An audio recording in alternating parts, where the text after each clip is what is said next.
राही मासूम रजा जी के बहुचर्चित उपन्यास आधा गांव के पिछले एपिसोड में हमने चर्चा करी कि किस तरीके से मुकदमे के बाद फुन्नन मियां समेत दक्कन पट्टी के बहुत सारे लोगों को सजा हो जाती है, जिससे उत्तर पट्टी वालों के बीच में खुशी का माहौल होता है और मिठाइयों का आदान प्रदान शुरू हो जाता है। वहीं हमने जाना कि दरोगा जी की खैरख्वाह गुलाबी जान भी जो है दरोगा जी के मुकदमा जीत जाने के लिए जगह जगह पीर फकीरों के यहाँ जाकर मन्नतें मांग कर आती हैं चादर चढ़ाने की। उसके बाद हमने जाना कि किस तरीके से हकीम अली कबीर के पुराने खादिमदार गुलाम हैदर खां को यह ख्याल आता है कि मुकदमे की जीत के असली हकदार जो हैं वो दरोगा ठाकुर साहब हैं, इसीलिए उनके थाने पर भी मिठाई का टोकरा भिजवाना चाहिए और खास तौर से मिठाई का टोकरा उनके लिए वे खुद लेकर जाते हैं।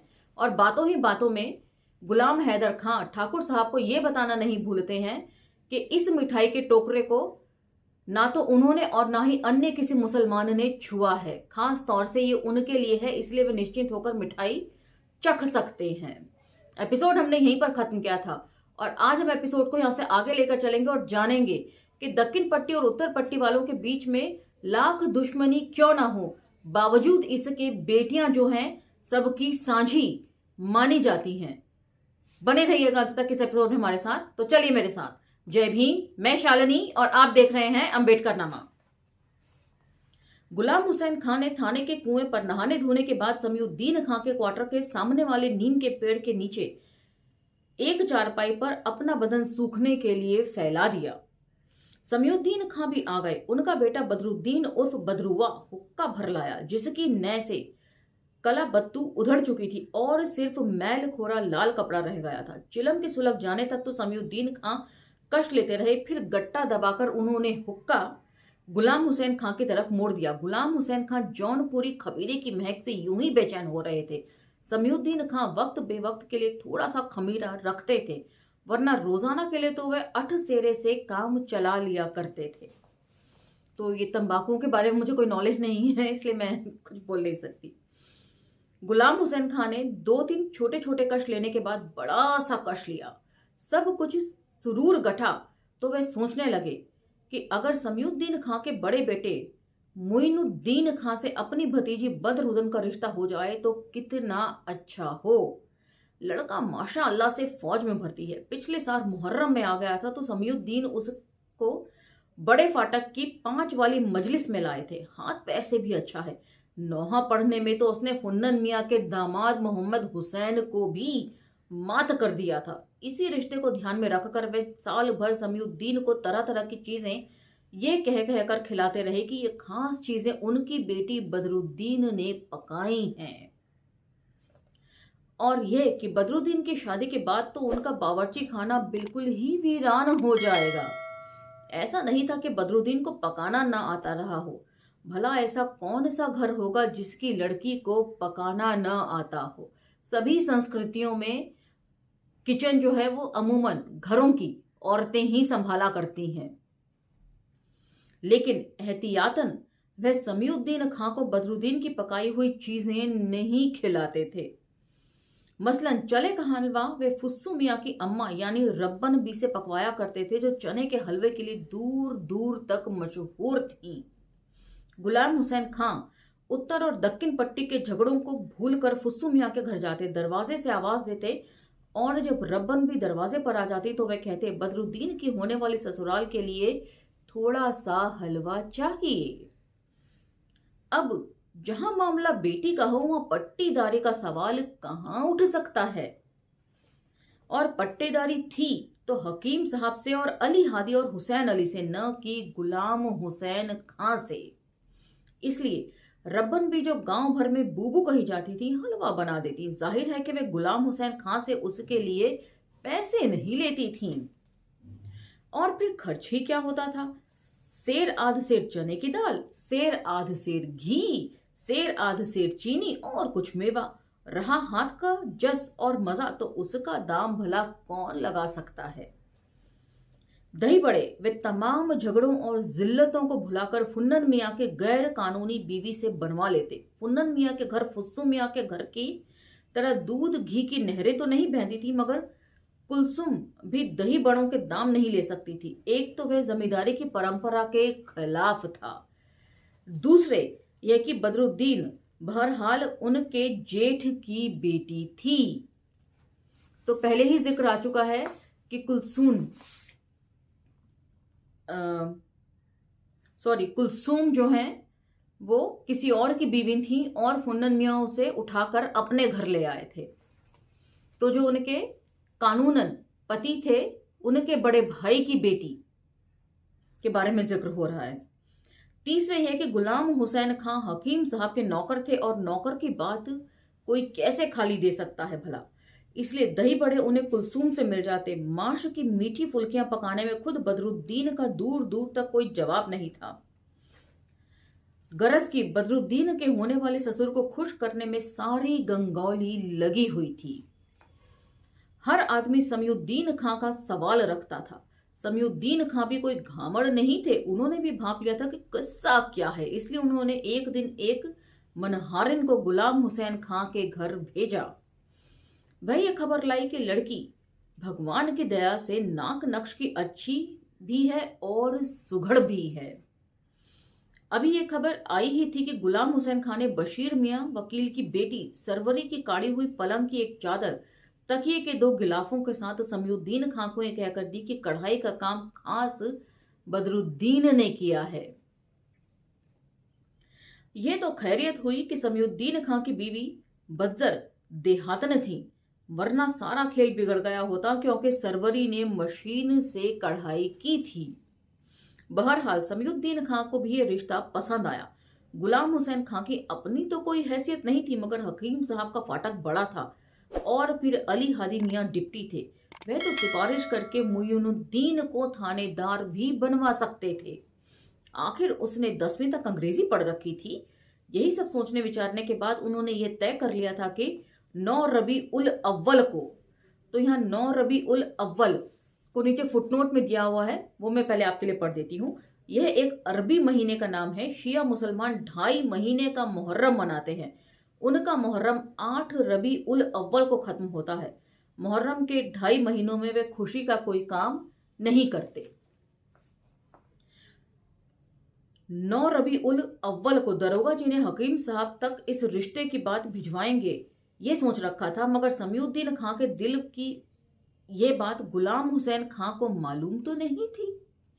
इसीलिए जौनपुरी खमीरे का कष्ट लगाते हुए वे सोचते भी जा रहे थे कि जब समयुद्दीन मनहारन भेजकर लड़की को दिखवा भी चुके हैं तो फिर निस्बत क्यों नहीं भेजते।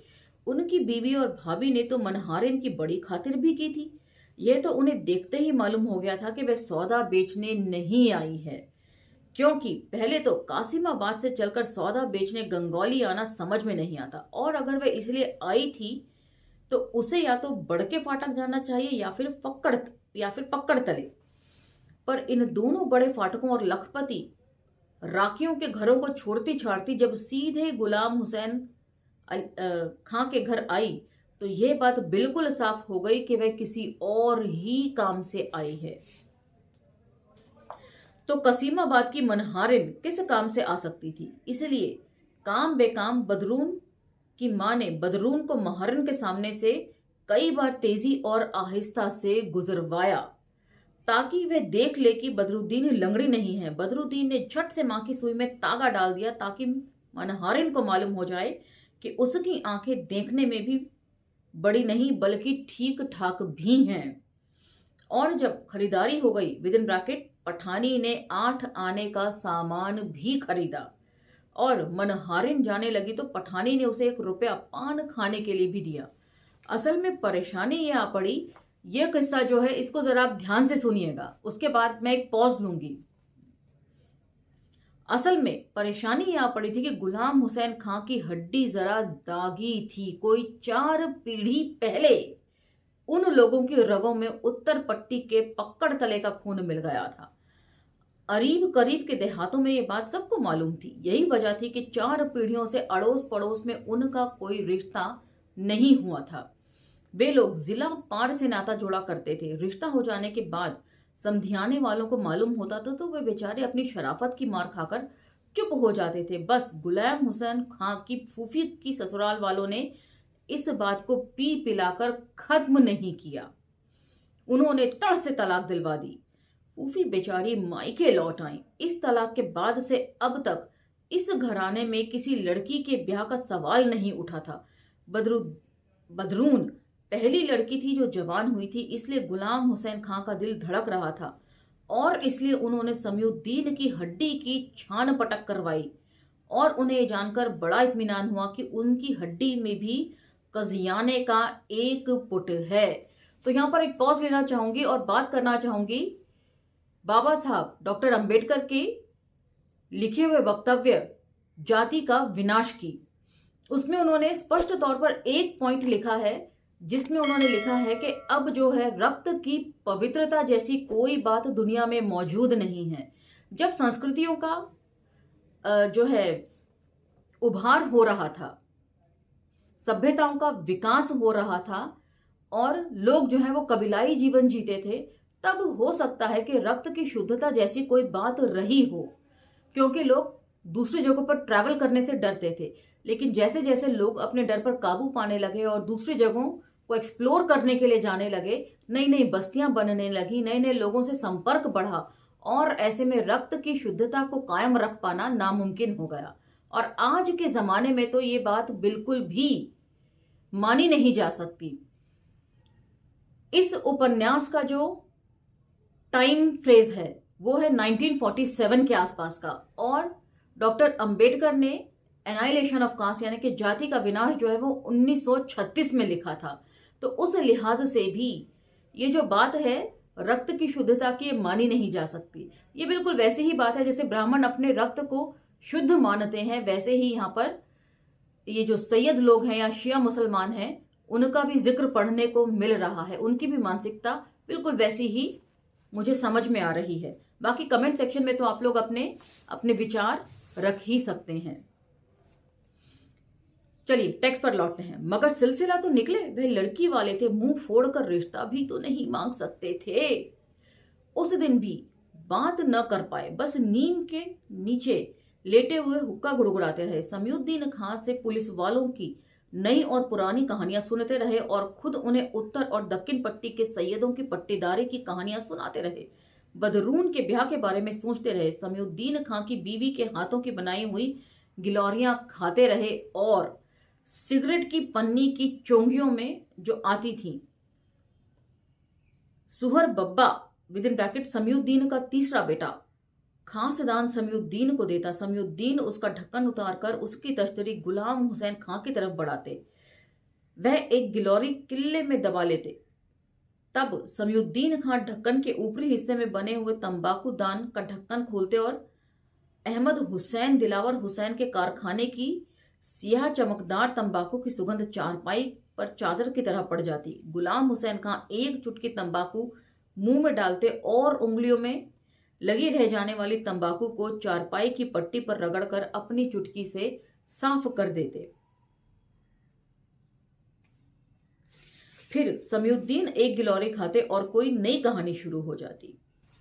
अब जब जरा दिन ढला और ठाकुर साहब नंगे बदन केवल धोती और लुंगी की तरह बांधे हुए बड़ के पेड़ के नीचे हुई आराम कुर्सी पर विराजमान हो गए और हज्जाम का लौंडा उनके पैर दबाने लगा तो गुलाम हुसैन खान ने उनसे आज्ञा मांगी। थानेदार ठाकुर हरनारायण प्रसाद ने उन्हें जाने की इजाजत दी और कहा, मीर साहब से कह दीजिएगा कि इस मिठाई की कोई जरूरत नहीं थी। मैं तो इसलिए खुश हूं कि कोमिला की फांसी का लगाया हुआ कलंक आज धुल गया। तो ये कोमिला जो है वो चमार था और मीर साहब का वफादार था। दक्षिण पट्टी वालों को फंसाने के लिए ही इसको बलि का बकरा बनाया जाता है। तो ये सारा जिक्र जो है हम पहले के चैप्टर्स में पढ़ चुके हैं। ये आप क्या फरमाते हैं ठाकुर साहब? गुलाम हुसैन खान ने टुकड़ा लगाया। कानून तो कानून होता है, अंग्रेज कलेक्टर साहब बहादुर नाइंसाफी तो कर नहीं सकते। ये जरूर कातिल रहा होगा। ये सुनकर ठाकुर साहब मुस्कुरा दिए, क्योंकि ये बात उन्हें और गुलाम हुसैन खान दोनों को मालूम थी कि कोमिला को फांसी की सजा कलेक्टर साहब बहादुर ने नहीं बल्कि हिंदुस्तानी गिरधारी लाल श्रीवास्तव जज ने दी थी और फिर हाई कोर्ट के जस्टिस खन्ना ने दी थी। मगर राज्य अंग्रेजों का था। कलेक्टर अंग्रेज था, इसलिए श्रीवास्तव साहब या खन्ना साहब की भला क्या हिम्मत हो सकती थी कि गोरे साहब से पूछे बिना deputy Syed Ali Hadi Zaidi BA LLB के किसी आदमी को फांसी की ऐसी सजा देते जो प्रीवी काउंसिल से भी बहाल रहती। वैसे गुलाम हुसैन खां को यह भी मालूम था कि ठाकुर साहब ने कलेक्टर साहब के माली से रिश्वत खाई है और इसके बाद उन्होंने कोमिला के खिलाफ झूठी गवाहियां गढ़ी। लेकिन जाहिर है कि ये कहने की बात नहीं होती। ये बात हकीम अली कबीर और डिप्टी अली हादी को भी मालूम थी, लेकिन उन लोगों ने भी ठाकुर साहब से कुछ नहीं कहा, क्योंकि कहने में अपनी ही हेठी होती है और दक्षिण पट्टी वालों को पता चल जाए तो वे अलग ले उड़े। लेकिन हकीम साहब ने ठाकुर को माफ नहीं किया था, इसलिए उन्होंने गुलाम हुसैन खां को वहां इतनी देर टिक जाना कुछ अच्छा नहीं लगा। 11 तारीख को सदन वापस जाने वाले हैं और 4 हो चुकी है, अब तक कोई तैयारी नहीं हुई है। सदन ने भी कहा, आप तो ख्वामखा घबराने लगते हैं। एक तो यह कि अभी मेरे जाने में 7 दिन है और फिर तैयारी ही क्या करनी है, क्या आप जाने। ये कहकर हकीम साहब एक मरीज की नब्ज देखने लगे।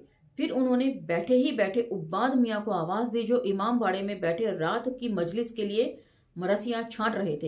हे उब्बाद, हई नुसखवा बांध देओ।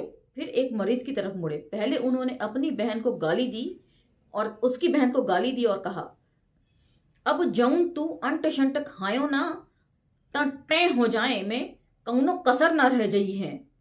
उन्होंने एक कागज पर कुछ दवाएं लिखकर वह कागज मरीज के मुंह पर फेंक दिया। मरीज दवा खाने की तरफ चला गया। हकीम साहब हौज के किनारे बैठकर उस हाथ को साफ करने लगे जिस हाथ से उन्होंने एक काफिर, और वह भी नीची जात के काफिर, का हाथ छुआ था। तो जाति का जो ताना बाना है वो सभी समाजों में हमें देखने को मिल रहा है इस उपन्यास में। और तब उन्हें याद आया कि सदन ने कुछ कहा था, इसलिए वे फिर वहीं से शुरू हो गए।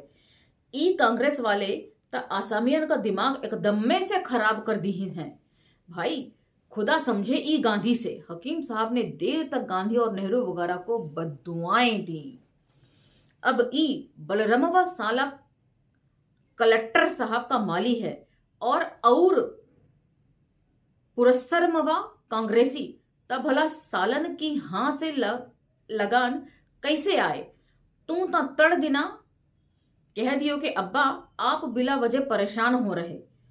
अभी वे कुछ और कहते, मगर वजीर मियाँ, अग्गू मियाँ और फुस्सू मियाँ फाटक में आते हुए दिखाई दिया। हकीम साहब को यह तो सवेरे से ही मालूम हो गया था कि गाजिरपुर का काफिला आ गया है, लेकिन उन्हें अपने दरवाजे में देखकर उन्हें ताज्जुब हुआ। आदाब। तीनों ने एक साथ झुककर सलाम किया। जीते रहो। हाकिम साहब ने दुआएं दी। तुम लोग कब आयो? सुबह के आ गए रहे हम लोग, वजीर मियाँ ने कहा। हादी भाई कहाँ हैं?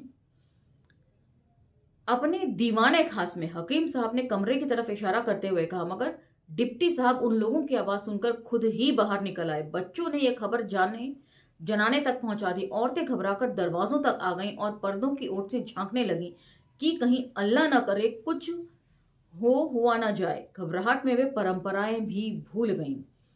अग्गू, वजीर और फुस्सू डिप्टी साहब के साथ उनके कमरे में चले गए। हकीम साहब को याद आ गया कि उनका हाथ अभी तक साफ नहीं हुआ है, इसलिए वह उस हौज में नहाने के लिए उतर गए जिसमें भरा हुआ महीनों से शायद बरसों का पानी काई की एक मोटी चादर ओढ़े लंबी ताने सो रहा था, मगर उनका ध्यान गुलाम हुसैन खां में ही लगा हुआ था।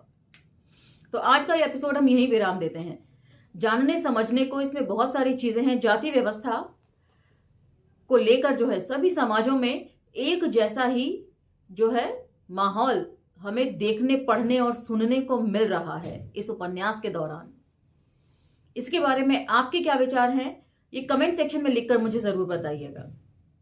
अब मुझे आगे दीजिए, मिलते हैं अगले एपिसोड में। धन्यवाद। जय भीम।